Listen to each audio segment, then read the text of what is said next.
दोस्तों, आज जो मैं आपको कहानी सुनाने जा रहा हूँ, वो सिर्फ एक कहानी नहीं है, एक रोंगटे खड़े कर देने वाली सच्ची घटना है। ऐसी घटना जो आपकी रातों की नींद को उड़ा देगी।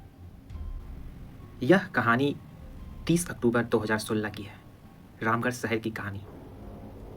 प्राइवेसी की वजह से मैं उनका नाम नहीं बता सकता, तो स्टोरी के लिए मैं उनका नाम साक्षी रखता हूँ। साक्षी ने जब मुझे यह कहानी सुनाया था, तो उनके फेस में वह डर मैं आज भी महसूस कर सकता हूँ। उस दिन दिवाली की रात थी।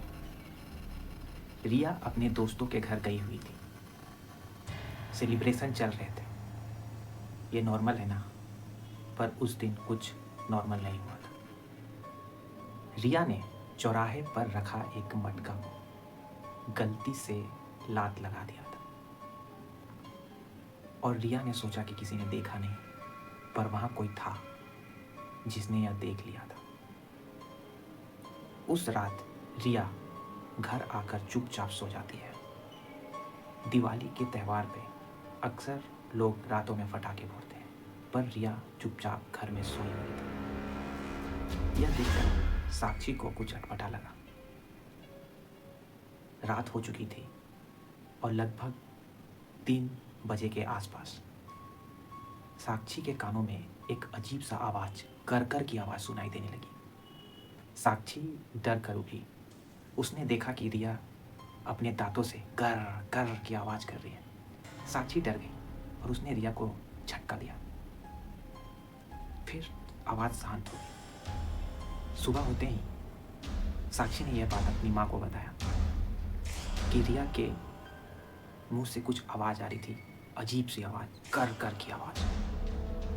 माँ ने उसकी बातों को टालते हुए कहा, अरे मजाक कर रही होगी, उसका तो आदत ही है ना, तुमको डरा रही होगी।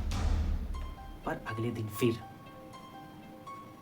रात के वही 3 बजे के आसपास रिया के मुंह से सेम आवाज। और जैसे ही साक्षी ने रिया को पलटकर देखना चाहा, तो उसके आंखें खुली की खुली रह गई। रिया की आंखें पूरी सफेद हो चुकी थी और उसके मुंह से दांतों की पीसने की एक अजीब सी आवाज आ रही थी। बगल के ही आसपास के कुत्ते जोर जोर से रोने लगे। रिया के शरीर में कुछ प्रवेश हो चुका था। देखकर साक्षी ने जोर से मम्मी की ओर भागा। मम्मी मम्मी, कुछ हो गया है रिया को। पूरा फैमिली, रिया के पापा भाई सब उसके पास आते हैं और उससे पूछते हैं, रिया क्या हुआ, रिया क्या हुआ। रिया किसी को जवाब नहीं दे रही थी। रिया के पापा ने अपने फ्रेंड को कॉल करके बात बताते हुए पूछा, तो उनके फ्रेंड ने रामगढ़ से ही दूर एक पहाड़ी में 40 किलोमीटर दूर का एक एड्रेस बताते हुए कहा कि आप कल वहाँ चले जाइए। साक्षी के पिता, माता और रिया सब सुबह होते ही उस पहाड़ी पे गए। वहाँ उन्होंने एक काला रंग का छोटा सा पत्थर का घर देखा, जिसके आगे अगरबत्ती और कुछ दिए जल रहे थे। अंदर जाते ही साक्षी ने जैसा मुझे बताया कि एक औरत जिसकी जटाएं बड़ी बड़ी और पूरा बिखरे हुए, उसने जैसे ही रिया को देखा तो उसने पूछा कि तुम यहाँ क्या कर रहे हो। और रिया ने मर्दाना आवाज में कहा कि मुझे लाया गया है। उस तांत्रिक औरत ने पूछा कि तुम कौन हो। तो रिया ने फिर से मर्दाना ही आवाज में कहा, मैं कालीकांत हूँ।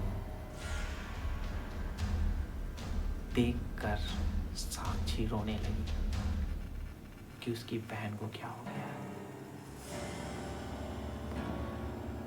उससे पूछा जाता है कि तू क्यों इस छोटी बच्ची को परेशान कर रहा है। तो जो कहानी उस कालीकांत ने सुनाया दोस्तों, वो और भी डरावनी थी। कालीकांत एक अच्छा नॉर्मल इंसान था। कालीकांत को उसके घर वालों ने सिर्फ इसलिए उसे मारा था क्योंकि वह पैसा कमाकर घर वालों को नहीं दे रहा था, और उसके लाश को उसी के घर वालों ने एक चौराहे पे रख दिया था, एक घड़े में पैक कर।